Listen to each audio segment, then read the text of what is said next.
Hi friends, welcome to Cook with Sangeetha. இன்னைக்கு நம்ம பார்க்க போறது கத்திரிக்கா சாம்பார். நம்ம ரீசன்ட்டா சாம்பார் பொடி எப்படி அரைக்கிறதுங்கறத போட்டுருப்போம். அந்த சாம்பார் பொடி வச்சு இன்னைக்கு உங்களுக்கு கத்திரிக்கா சாம்பார் செஞ்சு காட்ட போறேன். இந்த கத்திரிக்கா சாம்பார் நீங்க டிஃபனுக்கு சாப்பிடலாம், சாதத்துக்கும் வச்சு சாப்பிடலாம்.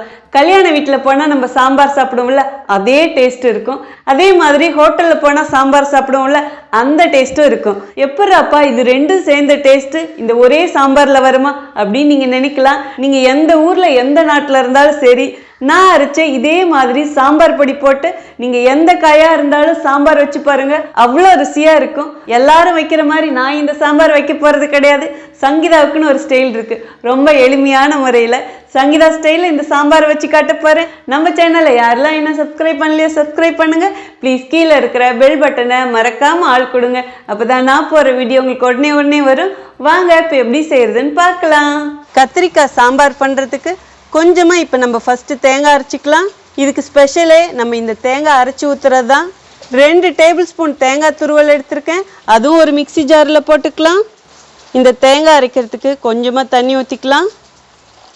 இப்போ இந்த தேங்காயை கொரகொரப்பா அரைச்சிக்கலாம். இந்த மாதிரி தான் அரைக்கணும். நீங்கள் அப்படியே மிக்சியில் வச்சுட்டு அப்படியே ஃபுல்லாக அரைச்சிடாதீங்க. பாருங்கள், இந்த மாதிரி அப்படியே தரித்தரியாக இருக்கணும். நீங்கள் நைஸாக அரைச்சிங்கன்னா குழம்போட டேஸ்ட்டே மாறிடும். இப்போ இதை அப்படியே ஒரு பக்கம் எடுத்து வச்சிடலாம். இப்போ வாங்க கத்திரிக்காய் குழம்பு செய்ய ஸ்டார்ட் பண்ணிடலாம். கத்திரிக்காய் சாம்பாருக்கு இப்போ நம்ம பருப்பு வேக போட்டுக்கலாம். ஒரு குக்கர் எடுத்துக்கோங்க. 200 கிராம் துவரம்பருப்பு எடுத்து அதை 20 நிமிஷம் தண்ணியில் ஊற வச்சு வச்சுருக்கேன். அதுவும் இப்போ இதிலே போட்டுக்கலாம். பருப்பு ஊற வச்சுட்டு போட்டோமா தடன்னு இல்லாமல் இருக்கும். உங்களுக்கு டைம் கிடைச்சிதுன்னா இது மாதிரி ஊற வச்சுட்டு போடுங்க. பருப்பும் நல்லா மலர்ந்து வேகும். இங்கே பாருங்கள், ஊற வச்சதுனால அப்படியே பெருசாக இருக்குது. உங்களுக்கே வித்தியாசம் தெரியும். நீங்கள் ஒரு வாட்டி அந்த மாதிரி ட்ரை பண்ணுங்கள். இந்த பருப்பு வேகிற அளவுக்கு தண்ணி ஊற்றிக்கலாம். ரொம்ப நிறைய ஊற்றாதீங்க, விசில் வரும்போது அப்படியே வெளியெலாம் அடிக்கும். பருப்பு முழுகிட்டு கொஞ்சம் மேலே இருக்கிற மாதிரி ஊற்றுங்க, கரெக்டாக இருக்கும்.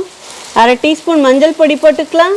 நான் இன்றைக்கி தேங்காய் எண்ணெயில் தாங்க சமைக்கிறேன். எப்பயுமே தேங்காய் எண்ணெயில் சமைக்கிறது எனக்கு ரொம்ப பிடிக்கும். நிறைய பேர் நீங்களும் கேட்டிருந்தீங்க, தேங்காய் எண்ணெயை அடிக்கடி யூஸ் பண்ணுறீங்கக்கா, நீங்கள் கேரளாவில் இருக்கிறதுனாலே அப்படின்னு கேட்டிங்க.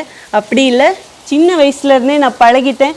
ஏன்னா எங்கள் அம்மா வீட்லேயும் தென்னந்தோப்பு இருந்தது, வீட்லேயே செக் காட்டுவாங்க. ஸோ அதனால் யூஸ் பண்ணி பழக்கம். 1/2 டீஸ்பூன் தேங்காய் எண்ணெய் ஊற்றிக்கலாம். தேங்காய் எண்ணெய் வேணாலும் விடலாம். அப்படி இல்லைன்னா விளக்கெண்ணெய் இருந்து ஜஸ்ட் ஒரு 1/4 டீஸ்பூன் விட்டாலும் பருப்பு நல்லா மலர்ந்து வெந்திருக்கும். பருப்பு வேகிறதுக்கு தேவையான பொருட்கள் இவ்வளோதாங்க. இப்போ இது க்ளோஸ் பண்ணிடலாம். இப்போ ஸ்டவ் ஆன் பண்ணிக்கலாம். இப்போ இந்த பருப்பு 4 விசில் வரட்டுங்க.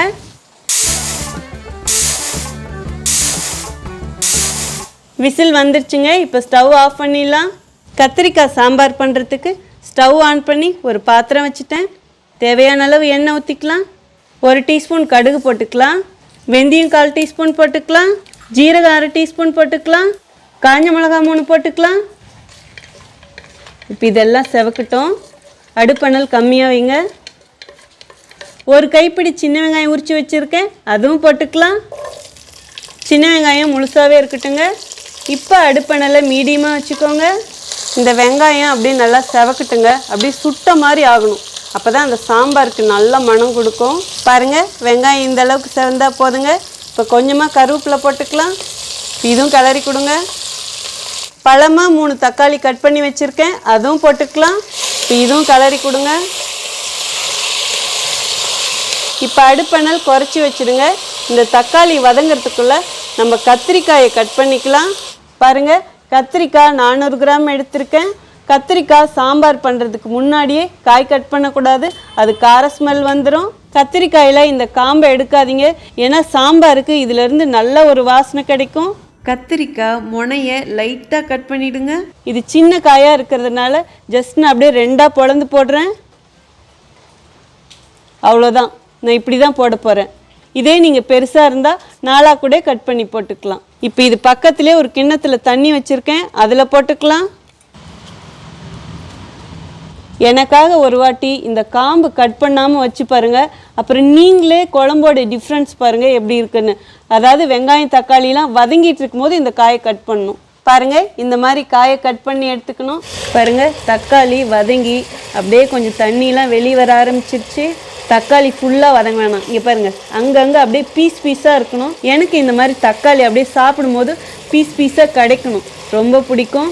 இப்போ தக்காளி இந்த அளவுக்கு வதங்கினா போதுங்க. கட் பண்ணி வச்ச கத்திரிக்காயும் இப்போ இதிலே போட்டுடலாம். பாருங்க, காய் அப்படியே வெள்ளையாகவே இருக்குது, ஏன்னா நம்ம இப்போ தான் கட் பண்ணணும். இப்போ இதையும் கிளறி கொடுங்க. அடுப்பணல் நல்லா ஃபுல்லாகவே வச்சுடுங்க. இப்போ இந்த காயும் கொஞ்சம் வதங்கட்டுங்க. பாருங்கள், எண்ணெயிலே கத்திரிக்காய் நல்லா வதங்கியிருக்கு. அப்படியே லைட்டாக கலர் சேஞ்ச் ஆகிருக்கு பார்த்தீங்களா? இந்த அளவுக்கு இருந்தால் போதும். இப்போ தேவையான மசாலாலாம் போட்டுக்கலாம். சாம்பார் பொடி 2 டீஸ்பூன் எடுத்து வச்சுருக்கேன், அதுவும் போட்டுக்கலாம். இது நம்ம வீட்லேயே அரைச்ச சாம்பார் பொடி. ரீசெண்டாக அப்லோட் பண்ணியிருந்தேன் இந்த வீடியோ, நீங்களே பார்த்துருப்பீங்க. ஸோ நீங்களும் ட்ரை பண்ணி பாருங்கள், செம்ம டேஸ்ட்டாக இருக்கும். இந்த சாம்பார் பொடியில் எல்லாமே போட்டு அரைச்சிருக்கோம், அதுதான் இந்த பொடியோட ஸ்பெஷலேன்னு சொல்லலாம். பெருங்காயமும் போட்டு நம்ம சாம்பார் பொடியில் அரைச்சிருக்கேன், அதனால் நான் பெருங்காயம் போடல. இதே நீங்கள் பெருங்காயம் போட்டு அரைக்கலைன்னா இப்போ கொஞ்சம் பெருங்காயம் போட்டுக்கோங்க. காஷ்மீர் மிளகா பொடி 1 டீஸ்பூன் போட்டுக்கலாம். இது காரத்துக்காக இல்லைங்க, வெறும் கலருக்காக மட்டும்தான். உங்ககிட்ட சாம்பார் பொடி இல்லைன்னா 1 டீஸ்பூன் வெறும் மிளகா பொடியும் 2 டீஸ்பூன் தனியா பொடியும் போட்டுக்கோங்க. இந்த காஷ்மீர் மிளகாத்தூள் போடுறது ஆப்ஷனல் தான், நீங்கள் கலர் வேணும்னா போடலாம், இல்லைன்னா விட்டுடலாம். இப்போ இது எல்லாத்தையும் சேர்த்து கலரி கொடுங்க. வரேவா, வாசம் சூப்பராக அடிக்குதுங்க. ஆஹா, நம்ம வீட்டில் அரைச்ச சாம்பார் பொடினா அதுக்கு தனி மனம்தான். நான் டிஸ்கிரிப்ஷனில் கொடுக்குறேன் இந்த சாம்பார் பொடி எப்படி அரைக்கணுங்கிற வீடியோ லிங்க்கு. இந்த பொடியெல்லாம் போட்டதுக்கப்புறம் 2 நிமிஷம் இதிலே வதங்கட்டும். பாருங்கள், இந்த மசாலாலாம் நல்லா பச்சை வாடை போகிற வரைக்கும் வதக்கியாச்சு. அரை எலுமிச்சை சைஸு புளி எடுத்து கரைச்சி வச்சுருக்கேன், அந்த புளி தண்ணி இப்போ இதிலே ஊற்றிக்கலாம். புளி தண்ணி ரொம்ப கம்மியாக விடணுங்க. தக்காளி கொஞ்சம் அதிகப்படுத்திக்கோங்க, புளியை கம்மிப்படுத்திக்கோங்க, அப்போ சாம்பார் டேஸ்ட்டு சூப்பராக இருக்கும். இப்போ அடுப்பணல் நல்லா தூக்கி விட்டுடுங்க. இப்போ எல்லாத்தையும் ஒன்று சேர்த்து கிளறி கொடுங்க. ஒரு சிலர் கேட்கலாம், புளியை ஃபஸ்ட்டே ஊற்றிட்டே சங்கீதா, காயெலாம் வேகுமா, இது நல்லா இருக்குமா? நான் செய்கிற மாதிரி செய்யுங்க, டேஸ்ட்டும் சூப்பராக இருக்கும், காயெலாம் வெந்துடும். இப்போ இதுவும் ஒரு கொதிக்கட்டுங்க. பாருங்கள், புளி ஊற்றுனதுக்கப்புறம் நல்லா கொதிச்சு வந்துருச்சு. இந்த அளவுக்கு இருந்தால் போதும். இப்போது நம்ம அரைச்சி வச்ச தேங்காயும் இதிலே ஊற்றிக்கலாம். என்னடாப்பா சாம்பாருக்கு இந்த சங்கீத புள்ள தேங்காயெலாம் அரைச்சி ஊற்றுதே அப்படின்னு நீங்கள் நினைக்கலாம். இப்போ சாதாரண நம்ம காலையில் எழுந்திரிச்சா இன்றைக்கி என்ன செய்யலாம், சாம்பார் பண்ணலாமா அப்படின்னு நினைப்பேன்ல, அந்த டைமில் நான் இதே மாதிரி தான் சாம்பார் பண்ணுவேன். எங்கள் வீட்டுக்காரவங்களாம் நீ வச்சா மட்டும் எப்படி சாம்பார் நல்லா இருக்குது அப்படின்னு கேட்பாங்க. ஆனால் அவங்களுக்கு தெரியாது நான் இந்த தேங்காய் அரைச்சி ஊற்றுறேன்னு. அவ்வளோ டேஸ்ட்டாக இருக்கும். நீங்கள் ஒரு வாட்டி இது மாதிரி செஞ்சு பாருங்கள், அப்புறம் உங்களுக்கே தெரியும். தேங்காய் ஊற்றின உடனே இப்போது நம்ம வேக வச்ச பருப்பும் ஊற்றிக்கலாம். நான் பருப்பை கடையவே இல்லை, அப்படியே தான் ஊற்றுறேன், ஏன்னா பருப்பாக இருந்தால் எனக்கு ரொம்ப பிடிக்கும். இப்போ குழம்பு கூட்டி வைக்கிறதுக்கு தேவையான அளவு தண்ணி ஊற்றிக்கலாம். இந்த குழம்புக்கு தேவையான அளவு உப்பு போட்டுக்கலாங்க.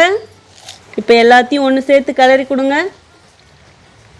பாருங்கள், குழம்பு வந்து நான் தண்ணியாட்டம் கூட்டி வச்சுருக்கேன். எனக்கு எப்பயுமே சாம்பார் தண்ணியாட்டம் இருந்தால் ரொம்ப பிடிக்கும். ஸோ உங்களுக்கு எப்படி வேணுமோ அதுக்கு தகுந்த மாதிரி கூட்டி வச்சுக்கோங்க. பாருங்கள், இப்போ நல்லா பருப்பாக இருக்குல்ல, காயெலாம் வெந்து சாம்பார் கொதித்து வரும்போதும் இந்த பருப்பெல்லாம் அப்படியே கரைஞ்சிட்டு சும்மா அங்கங்கே 1-2 தான் இருக்கும். இப்போ இது நல்லா ஒரு கொதி வரட்டுங்க. சாம்பாரை கூட்டி வச்சுட்டு இப்போ டேஸ்ட் பாருங்கள். உப்பு, காரம், புளி உங்களுக்கு தகுந்த மாதிரி வச்சுக்கோங்க. இதே சாம்பாரை நீங்கள் டிஃபனுக்கும் யூஸ் பண்ணலாம், அவ்வளோ நல்லாயிருக்கும். மெயினாக இட்லி, தோசை, பொங்கல் இது எல்லாத்துக்குமே சூப்பராக இருக்கும். இந்த சாம்பாரோட கொஞ்சம் தேங்காய் சட்னி அரைச்சி டிஃபனுக்கு வச்சு சாப்பிட்லாம். சாப்பாட்டுக்கும் இந்த சாம்பார் சாப்பிட்ணும், டிஃபனுக்கும் சாப்பிட்ணுன்னு நீங்கள் நினச்சிங்கன்னா புளி கம்மியாக ஊற்றணும். இல்லை சாப்பாட்டுக்கு மட்டும் இந்த குழம்பு போதும்னு நீங்கள் நினச்சிங்கன்னா புளி கொஞ்சம் தூக்கலாக ஊற்றுங்க. இப்போ இந்த சாம்பார் நல்லா கொதி வரட்டுங்க. 2 நிமிஷத்துக்கு அப்படியே க்ளோஸ் பண்ணி வைக்கலாங்க. இது கொதி வரட்டும். பாருங்கள், சாம்பார் கொதியும் வருது, நல்ல வாசனை வருது இப்பயே. இப்போ ஒரு கிளறி கொடுங்க. இப்போது அடுப்பணல் குறைச்சி வச்சுருங்க. 10 நிமிஷத்துக்கு குறைஞ்ச தீயிலே வேகட்டும். இப்போ இது க்ளோஸ் பண்ணி வச்சிடலாம். இடையில எடுத்து இது மாதிரி கிளறி கொடுக்கலாங்க. இன்னும் 2 நிமிஷத்துக்கு அப்படியே கொதிச்சு வரட்டுங்க. பாருங்கள், குழம்பு நல்லா சுண்டிக்கிச்சு, காயும் வெந்துருச்சு. அதே மாதிரி குழம்புலேருந்து சூப்பராக வாசனை வருது. இந்த அளவுக்கு குழம்பு சுண்டி வந்தால் போதுங்க. இந்த குழம்புக்கு இன்னும் சுவையை அதிகப்படுத்துறதுக்காக நான் 1 டீஸ்பூன் நெய் எடுத்திருக்கேன், அதுவும் இதிலே ஊற்றிக்கலாம். நெய் ஊற்றுறது ஆப்ஷனல் தான், நீங்கள் நெய் வேணாலும் விடலாம், இல்லை 1 டீஸ்பூன் தேங்காய் எண்ணெய் விட்டிங்கனாலும் அவ்வளோ சூப்பராக இருக்கும். 1 கைப்பிடி கொத்தமல்லி தழை அப்படியே போடுறேன். கொத்தமல்லி தழை எவ்வளோ போட்டாலும் வாசனையாக சூப்பராக இருக்கும். சும்மா இதை அப்படியே லைட்டாக உள்ள தள்ளி கொடுங்க. அவ்வளோதாங்க, சூப்பராக மணக்க மணக்க நம்ம கத்திரிக்காய் சாம்பார் ரெடி ஆயிடுச்சு. வாங்க இப்போ எப்படி இருக்குன்னு டேஸ்ட் பார்த்துடலாம்.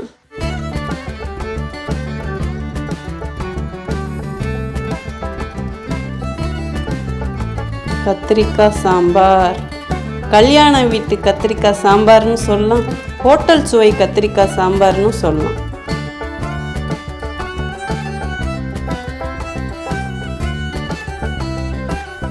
சூப்பராக நம்ம கத்திரிக்காய் சாம்பார் ரெடி ஆயிடுச்சு. இப்போ எப்படி இருக்குன்னு டேஸ்ட் பார்த்தலாம். கம கமன்னு வாசம். பாருங்க, பார்க்கும் போதே கொள்ள ஆசையாக இருக்குது. ஆஹா, இந்த கத்திரிக்காய் பாருங்க. சாம்பார்லேயே டேஸ்டான சாம்பார் எதுன்னு கேட்டால் இந்த கத்திரிக்காய் தான் சொல்லலாம். இந்த கத்திரிக்காய் அப்படியே ஒரு பக்கம் வைப்போம்.